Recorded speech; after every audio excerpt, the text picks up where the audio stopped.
Hello friends, good morning. Very very good morning to all of you. Har Har Mahadev और आप सभी को झारखंडी जोहार। आप सभी लोगों का बहुत बहुत स्वागत है झारखंड एजुकेशन हब के इस यूट्यूब चैनल पे। और अभी हम लोग झारखंड के करंट अफेयर्स के बारे में विस्तार पूर्वक चर्चा करने वाले हैं। तो अगर आप भी झारखंड के किसी एग्जाम की तैयारी कर रहे हैं तो ये क्लास आपके लिए बहुत ज़्यादा बेनिफिशियल होने वाला है, क्योंकि इस क्लास में हम लोग झारखंड के करंट अफेयर्स के बारे में विस्तार पूर्वक चर्चा करेंगे। झारखंड के सभी करंट अफेयर्स को डिटेल में समझने का प्रयास भी करेंगे, जिससे आप सभी चीजों को अच्छे तरीके से समझ पाएं। और आज है 4 अप्रैल, तो 4 अप्रैल तक झारखंड के सभी करंट अफेयर्स को कवर करेंगे, जो कि एग्जाम के पॉइंट ऑफ व्यू से हमारे लिए इंपॉर्टेंट होने वाला है। ठीक है, चलिए तो क्लास को शुरू करें। चलिए let's start the session. Okay, एक बार चैनल को सब्सक्राइब कर दे जितने भी लोग चैनल को सब्सक्राइब नहीं किए हैं, और वीडियो को लाइक करना ना भूलें। ठीक है, तो आइए आज के इस क्लास को शुरू करते हैं।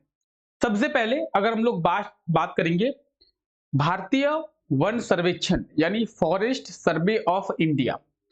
फॉरेस्ट सर्वे ऑफ इंडिया के द्वारा एक रिपोर्ट अभी रिसेंटली जारी किया गया है। तो क्या है इस रिपोर्ट में? इस रिपोर्ट में कहा गया है कि झारखंड के 5 ऐसे जिले हैं, कितने? 5, जहां पे फॉरेस्ट का जो एरिया है वो कम हो गया है, यानी वन का जो क्षेत्र है वो कम हो गया है। ठीक है, तो ये बातें किसके द्वारा कही गई है? ये बातें कही गई है फॉरेस्ट सर्वे ऑफ इंडिया के द्वारा, भारतीय वन सर्वेक्षण के द्वारा कहा गया है कि झारखंड के कितने जिलों में? तो झारखंड के लगभग 5 जिलों में वन क्षेत्र जो है वो कम हो गया है। ठीक है, तो आप बोलेंगे ठीक है सर, वन क्षेत्र कम हो गया है। तो सर ये 5 जिले कौन कौन से हैं? ये 5 जिले हैं, आप देख सकते हैं, चतरा, गढ़वा, लातेहार, लोहरदगा और सरायकेला खरसावां। ये वो 5 जिले हैं जहां पे वन क्षेत्र जो है वो कम हुआ है, और ये बातें फॉरेस्ट सर्वे ऑफ इंडिया के रिपोर्ट में कहा गया है। ठीक है, तो कहीं ना कहीं आपको 5 जिलों के बारे में पता चल गया कि झारखंड के किन 5 जिलों में वन क्षेत्र कम हुआ है। तो वो हुआ है चतरा में, गढ़वा में, लोहरदगा में, लातेहार में और सरायकेला खरसावां में। ठीक है, अच्छा अगर एग्जाम में आपसे ये पूछ ले कि झारखंड में सबसे कम वन क्षेत्र कहां पे है, झारखंड में सबसे कम वन कहां पे है, तो उसका सही आंसर हो जाएगा खूंटी। झारखंड में सबसे कम वन खूंटी में। अच्छा, सबसे कम वन क्षेत्र आपको पता चल गया, घना वन है ही नहीं खूंटी में, धनबाद में, देवघर में और दुमका में। इन 4 जिलों में डेंस फॉरेस्ट यानी घना वन है ही नहीं, जिसे हम लोग डेंस फॉरेस्ट कहते हैं, घना वन। तो डेंस फॉरेस्ट यानी घना वन इन 4 जिलों में है ही नहीं। कहां कहां पे? खूंटी में, धनबाद में, देवघर में और दुमका में। इन 4 जिलों में घना वन ही नहीं है। खैर, बहुत सारी चीजें हैं जो कि आपको याद रखना है। जैसे अगर आपसे पूछे कि झारखंड में सबसे ज्यादा वन क्षेत्र कहां पे है, तो फिर आपको याद रखना है पश्चिमी सिंहभूम। क्या याद रखना है? पश्चिमी सिंहभूम, वेस्ट सिंहभूम। सबसे ज्यादा वन कहां पे है? पश्चिमी सिंहभूम में। सबसे कम वन कहां पे है? खूंटी में। झारखंड के किन 5 जिलों में वन क्षेत्र कम हुआ है? चतरा, गढ़वा, लातेहार, लोहरदगा और सरायकेला खरसावां। तो बहुत ही इजीली आप इन चीजों को याद रख सकते हैं, और इसका नोट्स आप लोग बना रहे हैं तो इसका नोट्स आप लोग बना ले, रिटन फॉर्मेट में ये चीजें मिल जाएगी। अगर आप लोग नोट्स नहीं बना रहे हैं तो इसका पीडीएफ आप लोगों को टेलीग्राम चैनल पे मिल जाएगा, तो टेलीग्राम चैनल को ज्वाइन करना ना भूले। अगर आप लोग अभी तक टेलीग्राम चैनल के साथ नहीं जुड़े हैं तो टेलीग्राम चैनल के साथ जुड़ जाइए। ठीक है, आइए आगे बात करते हैं। आप हमें इंस्टाग्राम पे भी फॉलो कर सकते हैं। अगर आपका कोई क्वेरी होता है, कोई डाउट होता है, कोई कंसर्न होता है, तो आप हमें इंस्टाग्राम पे मैसेज कर सकते हैं। ठीक है, फिर आगे बात करते हैं। अभी 8th federation cup wushu championship का आयोजन किया गया था। कहां पे? छत्तीसगढ़ में। छत्तीसगढ़ में भी अगर हम लोग बात करें कहां पे किया गया था, तो छत्तीसगढ़ में भी मेनली बिलासपुर में किया गया था। क्या? 8th federation wushu cup. ठीक है, और ये इंपॉर्टेंट इसलिए है क्योंकि इसमें हमारे झारखंड की टीम जो है विजेता बनी है। ये जो आप टीम देख रहे हैं जिसके पास कप है, ये आप हमारे झारखंड की टीम को देख रहे हैं, और ये झारखंड की टीम जो है वो 8th federation cup wushu championship, जिसका आयोजन छत्तीसगढ़ के बिलासपुर में हुआ था, उसमें विजेता बन गई है। तो बहुत इंपॉर्टेंट है, क्योंकि झारखंड की टीम विजेता बनी है तो कहीं ना कहीं इंपॉर्टेंट है। आइए आप देखेंगे यहां पे कि छत्तीसगढ़ के बिलासपुर में 8th federation cup wushu championship का आयोजन किया गया, जिसमें झारखंड की टीम विजेता बनी है। झारखंड की टीम को 9 गोल्ड, 18 सिल्वर और 11 ब्रॉन्ज के साथ टोटल 38 मेडल जो है वो मिले हैं। झारखंड की टीम की अगर हम लोग बात करें तो झारखंड की टीम को 9 गोल्ड, 18 सिल्वर और 11 ब्रॉन्ज के साथ टोटल 38 मेडल मिले हैं। अच्छा, आपको यहां पे क्या क्या याद रखना है, समझिए। अगर आपसे पूछ ले कि बिलासपुर में आयोजित 8th federation cup wushu championship में झारखंड की टीम को कितने गोल्ड मेडल मिले हैं, तो 9 गोल्ड मेडल। कितने सिल्वर मेडल मिले हैं, तो 18 सिल्वर मेडल। और अगर ब्रॉन्ज पूछा जाए तो 11 ब्रॉन्ज। ठीक है, इन सभी के साथ आपको टोटल मेडल भी पूछा जा सकता है कि टोटल कितने मेडल मिले हैं झारखंड की टीम को, 38 मेडल। और 38 मेडल के साथ झारखंड की टीम इस प्रतियोगिता में, इस चैंपियनशिप में विजेता बनी है। ठीक है, उसके बाद हम लोग अगर बात करें कि इस प्रतियोगिता में देश भर से लगभग 700 से भी ज्यादा खिलाड़ी पार्टिसिपेट किए थे। ठीक है, तो इस चीज को आप लोग याद रखेंगे। ये आप झारखंड की टीम को देख पा रहे हैं। ठीक है, खैर इसका पीडीएफ आप लोगों को मिल जाएगा। आइए, एक और रिपोर्ट अभी झारखंड गवर्नमेंट के द्वारा जारी किया गया है और झारखंड गवर्नमेंट कह रही है कि झारखंड में एमएसएमई सेक्टर को बढ़ावा दिया जा रहा है। एमएसएमई का मतलब होता है micro small and medium enterprise, आप यहाँ पे लिखा हुआ भी देख सकते हैं। ठीक है, अगर हम लोग बात करें माइक्रो स्मॉल और मीडियम इंटरप्राइज की, तो माइक्रो स्मॉल और मीडियम इंटरप्राइज को झारखंड में लगातार बढ़ावा दिया जा रहा है। कहीं ना कहीं इस बात से मैं एग्री करता हूं, क्योंकि आप लोग भी देखते होंगे कि मैं एमएसएमई सेक्टर के बारे में आप लोगों को कई सारी चीजें बताता रहता हूं कि झारखंड गवर्नमेंट एमएसएमई सेक्टर को बूस्ट कर रही है। झारखंड गवर्नमेंट कह रही है कि पिछले 5 वर्षों में कहने का मतलब है 2020 से लेकर 2025 तक झारखंड में 5.79 लाख, यानी लगभग आप लोग मान के चलिए 5,80,000 एमएसएमई इंडस्ट्री का डेवलपमेंट हुआ है, या फिर एक तरीके से कह सकते हैं कि एमएसएमई इंडस्ट्री खुली है। ठीक है, तो झारखंड सरकार के द्वारा कहा जा रहा है कि पिछले 5 वर्षों में, यानी 2020 से लेकर 2025 तक झारखंड में 5.79 लाख एमएसएमई इंडस्ट्री जो है वो डेवलप हुई है। इस चीज को आप लोग याद रखेंगे। अच्छा, एमएसएमई की हम लोग बात कर रहे हैं, micro small and medium enterprise. Micro का मतलब होता है लघु, और ये 5 करोड़ का, 5 सीआर तक की कंपनी होती है। स्मॉल की बात करेंगे हम लोग तो ये 50 सीआर तक की कंपनी होती है, और अगर मीडियम की बात करें तो ये 250 तक सीआर यानी करोड़ तक की कंपनी होती है। तो समझिए, माइक्रो स्मॉल और मीडियम इंटरप्राइज का मतलब है, ये जो माइक्रो है, ये माइक्रो का मतलब होता है इसकी जो नेटवर्थ होती है या फिर इसका जो वैल्यूएशन होता है वो 5 करोड़ तक का होता है, माइक्रो। उसके बाद अगर हम लोग स्मॉल की बात करेंगे, स्मॉल इंटरप्राइज, तो स्मॉल इंटरप्राइज की जो वैल्यूएशन होती है वो होता है 50 करोड़ तक का।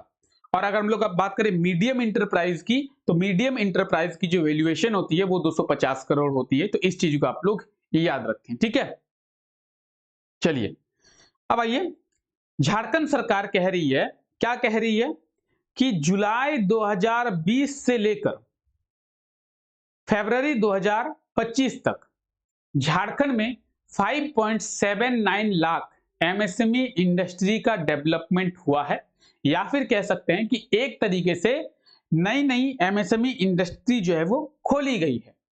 ठीक है, इस रिपोर्ट में ये कहा गया कि इससे लगभग झारखंड के 10 लाख, आप देख पाएंगे, इससे लगभग झारखंड के 10 लाख लोगों को क्या मिला है, तो रोजगार मिला है। तो ये भी एक बहुत इंपॉर्टेंट पॉइंट है। ठीक है, इससे झारखंड के लगभग 10 लाख लोगों को रोजगार मिला है। तो कहीं ना कहीं झारखंड सरकार चाह रही है कि एमएसएमई, देखिए मैं झारखंड सरकार के इस स्टेप को, झारखंड सरकार लेके आती है मैया योजना, पप्पा योजना, बेकार की योजनाएं हैं, लेकिन झारखंड सरकार ये जो काम कर रही है कि झारखंड में एमएसएमई इंडस्ट्री का डेवलपमेंट कर रही है, तो कहीं ना कहीं इससे झारखंड के लोगों को लाभ मिलेगा, झारखंड के लोगों को रोजगार मिलेगा, झारखंड की इकोनॉमी में भी इसका प्रभाव देखने को मिलेगा। झारखंड की इकोनॉमी बढ़ेगी, अगर झारखंड में इंडस्ट्री की संख्या बढ़ती है तो झारखंड की इकोनॉमी बढ़ेगी। तो ये एक बहुत अच्छा इनिशिएटिव स्टेप है। ठीक है, आइए, इंडियन एक्सप्रेस ये एक न्यूज़पेपर कंपनी है, आप लोग देखे होंगे, ठीक है। इंडियन एक्सप्रेस न्यूज़पेपर कंपनी है। इंडियन एक्सप्रेस न्यूज़पेपर के बारे में आप लोग जानते होंगे। तो इंडियन एक्सप्रेस न्यूज़पेपर के द्वारा 2025 में top 100 powerful peoples of India की लिस्ट जारी की गई है। क्या? Top 100 powerful peoples of India, Bharat के 100 सबसे शक्तिशाली व्यक्तियों की सूची। किसके द्वारा? तो इंडियन एक्सप्रेस के द्वारा। इस भारत के 100 सबसे शक्तिशाली व्यक्तियों की सूची में हेमंत सोरेन यानी झारखंड के मुख्यमंत्री को भी ऐड किया गया है, इस लिस्ट में शामिल किया गया है, ठीक है। अब हेमंत जी को जब इस लिस्ट में मतलब लिस्ट में शामिल किया गया है, तो अगर हम लोग बात करें हेमंत जी को कौन सा रैंक दिया गया है, तो अगर हम लोग रैंक की बात करें तो 40 यानी 40वां स्थान इस सूची में मिला है। किसमें? तो top 100 powerful peoples of India, ठीक है। अगर हम लोग बात करें top 100 powerful peoples of India की, जिसमें हेमंत जी को 14th नंबर रैंक पे रखा गया है, तो सबसे इंपॉर्टेंट पॉइंट ये आता है कि सर पहला रैंक किसे दिया गया, यानी इंडियन एक्सप्रेस के द्वारा भारत का सबसे शक्तिशाली व्यक्ति किसे कहा गया है, तो वो कहा गया है नरेंद्र मोदी जी को। अगर हम लोग पहले स्थान की बात करें तो नरेंद्र मोदी को पहला स्थान, दूसरा स्थान गृह मंत्री अमित शाह को, तीसरा स्थान विदेश मंत्री एस जयशंकर को। तो इन तीनों को पहला, दूसरा और तीसरा स्थान, पहला प्राइम मिनिस्टर नरेंद्र मोदी, दूसरा होम मिनिस्टर अमित शाह, तीसरा फॉरेन मिनिस्टर एस जयशंकर की। अगर हम लोग बात करें हेमंत जी को, तो हेमंत जी को इस वर्ष यानी 2025 में 40वां स्थान दिया गया है, ठीक है, याद रखें। अगर हम लोग 2024 की बात करें, 2024 में हेमंत जी को 93rd नंबर पोजीशन पे रखा गया था 2024 में, और 2025 में 40वां स्थान जो है वो हेमंत जी को दिया गया है। तो इस चीज को आप लोग याद रखेंगे, 2024 और 2025 दोनों का आप लोग याद रखेंगे, पहला, दूसरा, तीसरा, फर्स्ट, सेकंड, थर्ड, इन तीनों पोजीशन को भी याद रखें। हो सकता है कि एग्जाम में पूछ ले कि top 100 powerful peoples of India के 2025 के लिस्ट में पहला स्थान किसे मिला था, तो नरेंद्र मोदी, अमित शाह और एस जयशंकर, ठीक है। आगे बढ़े, ओके। आइए, झारखंड सरकार को टैक्स का कलेक्शन हुआ है 22,172 करोड़ का। झारखंड के फॉर्मेशन से लेकर अब तक झारखंड सरकार को कभी भी इतना टैक्स का कलेक्शन नहीं हुआ है। सोचिए कि झारखंड के निर्माण से लेकर अब तक झारखंड सरकार को कभी भी इतना टैक्स कलेक्शन नहीं हुआ था।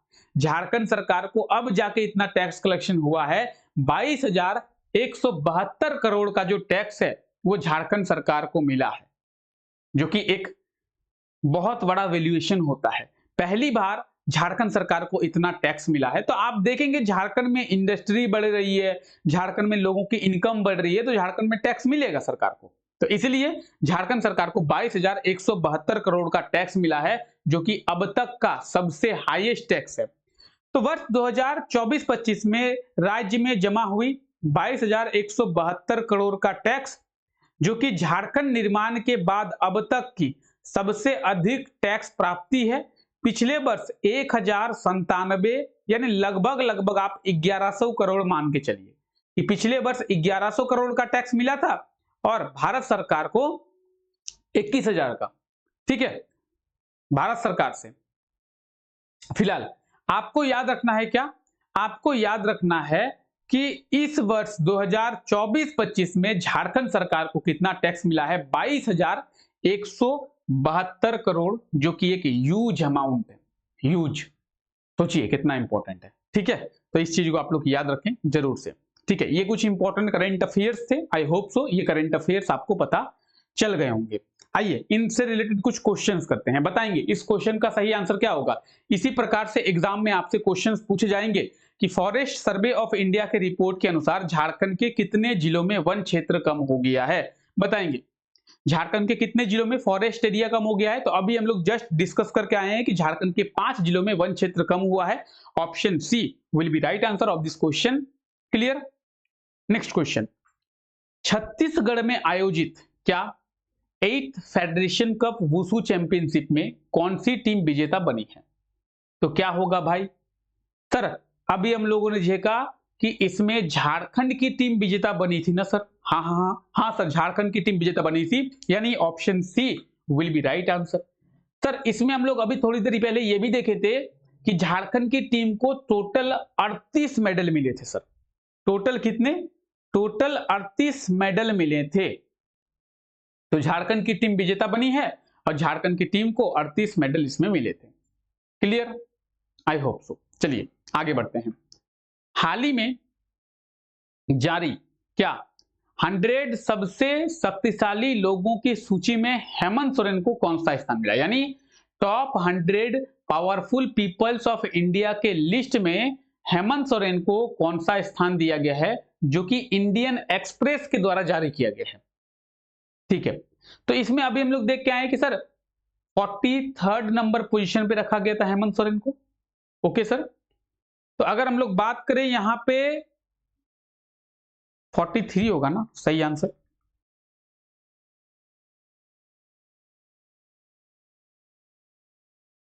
हाँ, अरे 40वां स्थान सही, ठीक है 40वां होगा।